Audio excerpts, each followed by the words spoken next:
ترکی نے 1915 کے تاریخی واقعات کے بارے میں موقف کی حمایت کرنے پر پاکستان کا شکریہ ادا کیا۔ ترکی نے آرمینیا کے متعلق 1915 کے واقعات پر اپنے موقف کی حمایت کرنے اور اس بات پر زور دینے پر پاکستان کا شکریہ ادا کیا کہ یک طرفہ نقطہ نظر اور تاریخی واقعات کی سیاسی درجہ بندی سے قوم کے مابین پولرائزیشن ہوتی ہے، جس سے دونوں اقوام کو اور خطے کو نقصان پہنچتا ہے۔ ترکی کی جانب سے کہا گیا ہے کہ ہم اپنے پاکستانی بھائیوں کا شکریہ ادا کرتے ہیں۔ ترکی اور پاکستان کی دوستی کو طویل مدت تک زندہ رکھا جائے گا۔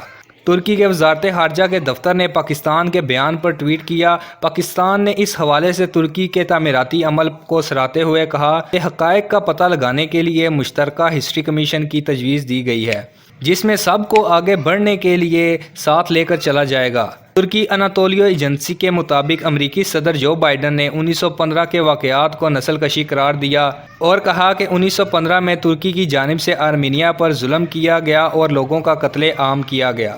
1915 کے واقعات کے بارے میں ترکی کا موقف یہ ہے کہ مشرقی اناطولیہ میں آرمینی باشندوں کی ہلاکت اس وقت ہوئی جب کچھ روسیوں نے حملہ آور روسیوں کا ساتھ دیا اور عثمانی فوج کے خلاف بغاوت کی۔ اناطولیہ ایجنسی کی خبر کے مطابق اس کے نتیجے میں آرمینی باشندوں کی نقل مکانی کے نتیجے میں متعدد ہلاکتیں ہوئیں۔